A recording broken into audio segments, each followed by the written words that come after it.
Three stories today. A boss who demanded everything in writing and got exactly what he asked for. A mom who thought the word no didn't apply to her. And a kid who waited 2 whole years for the perfect revenge. I'll tell you what happened. You decide who's guilty. And stick around for the guilt meter because story 3 is a 100%er. Let's go. Story 1, Office Edition. So this guy, let's call him Dave, works in a warehouse handling shipping orders. Dave's been there 6 years, knows every shortcut, every supplier, every weird exception. The kind of employee who fixes problems before anyone knows they exist. New manager arrives, fresh business degree, 0 warehouse experience, and a personality that can best be described as a LinkedIn post come to life. First week he calls a meeting and announces his new rule. From now on, nothing happens in this warehouse unless it's in writing. No verbal instructions. If it's not documented, it doesn't exist. Now, why would he do this? Because Dave had been fixing the manager's mistakes quietly, and the manager wanted a paper trail proving he was the one running things. Classic. Dave says, understood everything in writing. Got it. And oh, he got it. Monday morning, a truck arrives 3 hours early. Normally, Dave would just unload it. 6 years of experience, right? Not anymore. Dave emails the manager. Truck 17 arrived early. Please provide written instructions on whether to unload. And then he sits down and waits. The manager is in a meeting. The truck driver is on the clock. Every hour that truck sits there, the company pays a waiting fee. $200 an hour. 3 hours later, the manager storms out. Why is that truck still sitting there? Dave, calm as a monk, I'm waiting for written instructions. Per your policy. And this became Dave's entire life. Supplier calls with a question. Please email the manager. Small spill in aisle 4. Documenting the incident and awaiting written response. A pallet stacked wrong. Photo, email, wait.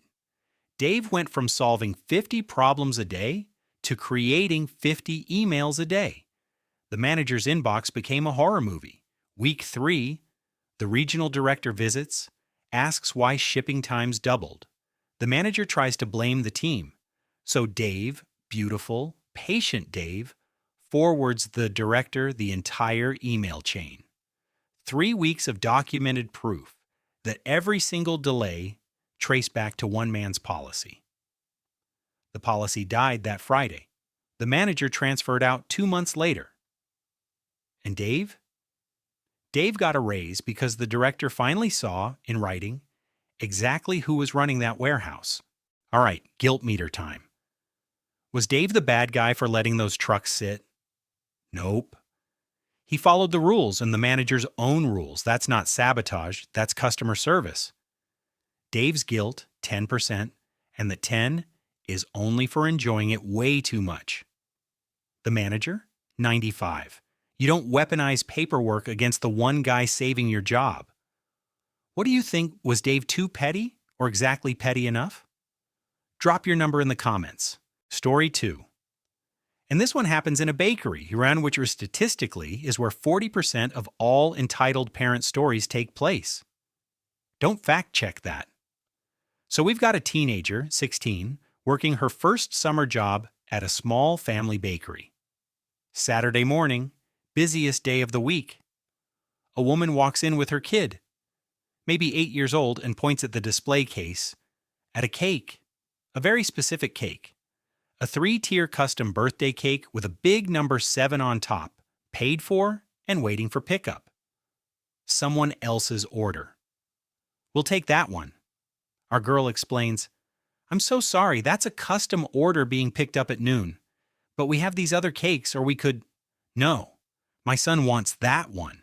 He's had a hard week. He's 8. What happened? Did his crayon break? The girl offers everything. Same-day custom message on another cake, a discount, a free cookie for the kid. The woman's not having it. She raises her voice, the classic, "I want to speak to the manager" evolution. We all knew it was coming. The manager, the owner, 60-year-old woman who's run this place for 30 years, comes out, and the mom says, "I kid you not. Your employee is refusing to sell me a cake that is literally on display. That's false advertising. I'll sue." The owner looks at her, looks at the cake, looks back, and says, "Ma'am, that cake costs $180. The mom goes, "Fine," slams her card down. And the owner, this is the part I love, says, "Oh no, you misunderstood. That's what our customer paid. For you, it's not for sale at any price. Because you just threatened to sue my 16-year-old employee. Please leave." The mom does the full theater exit, yelling about reviews, about never coming back. Promises, promises. She actually did leave a 1-star review that said, quote, "Refused to sell me a cake that was right there." The bakery's regulars found it so funny that the review section turned into a fan club. The bakery got flooded with 5 stars. And the birthday kid, the real one, got his number 7 cake at noon. No idea it was almost kidnapped. Guilt meter. The teen employee, 0%. Textbook customer service under fire. The owner, also 0. Protecting your staff over a sale is exactly right. The mom, 98% guilty. And the missing 2%? That's because somewhere deep down, she genuinely believed display case means for sale. Wrong, but committed. The 8-year-old is innocent. For now. With that role model, check back in 10 years. Story 3. The 100%er. School revenge, but the patient kind, the scary kind, freshman year. Our guy, call him Marcus, builds a science fair project. 6 months of work, a working model of a water filtration system, the whole thing. 2 days before the fair, his best friend Tyler asks to see it. Takes photos. For inspiration, he says. You already know where this is going. Fair day. Tyler shows up with the same project, nearly identical. But Tyler's dad owns a company. So Tyler's version has professional 3D printed parts and a laminated poster that looks like it was made by NASA. Marcus's handmade version suddenly looks like the copy. Tyler takes first place. Marcus gets nothing. Worse, the judges side-eye him like he's the copycat. He tells the teacher, no proof. Photos on Tyler's phone, deleted, case closed. Now, most people would rage, confront, make a scene. Marcus went quiet, and quiet is dangerous. For 2 years, Marcus stayed friendly, never mentioned it. But he noticed something about Tyler. The guy never did his own work. Copied homework, recycled his sister's old essays, the whole toolkit, and Marcus started keeping a little diary, dates, assignments, which essay came from where, not doing anything with it, just collecting. Junior year. The school announces a state competition, winner gets a scholarship and a guaranteed internship. Huge deal. Tyler enters. And Tyler, being Tyler, submits a research project that Marcus recognizes instantly. It's a lightly reworded version of a university paper Tyler's sister wrote 3 years earlier. Marcus knows, because Tyler once bragged about this exact move. Here's the beautiful part.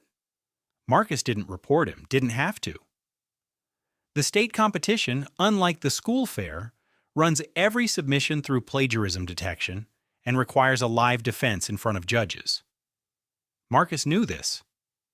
Tyler didn't read the rules, so Marcus just asked questions, casually, in front of others. Hey Tyler, ready for the defense round? I heard the judges grill you on your methodology. And he watched the color leave Tyler's face in real time. Tyler couldn't back out. His dad had already posted about it. The defense round came. The judges asked him to explain his own data. He couldn't. Then the plagiarism scan came back. Not only was he disqualified, the competition notified the school, and the school, now with proof of his methods, reopened some old questions, including a certain science fair, Tyler's first-place trophy from freshman year, officially revoked. 2 years later, the school moved the title to the runner-up. Guess who the runner-up was? Guilt meter. And this is why I called it 100%er. Tyler, 100% guilty. Not just for the theft, for building his entire personality on other people's homework. Marcus? Here's the twist. I'm giving him 15%. Because watching a man walk into a plagiarism scanner you know is there, and saying nothing? That's not revenge. That's art. But it's not innocent either. He didn't push Tyler off the cliff. He just declined to mention the cliff. Agree? Disagree? Guilt meter goes in the comments.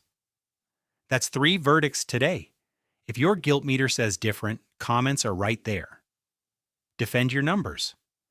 New stories drop all week.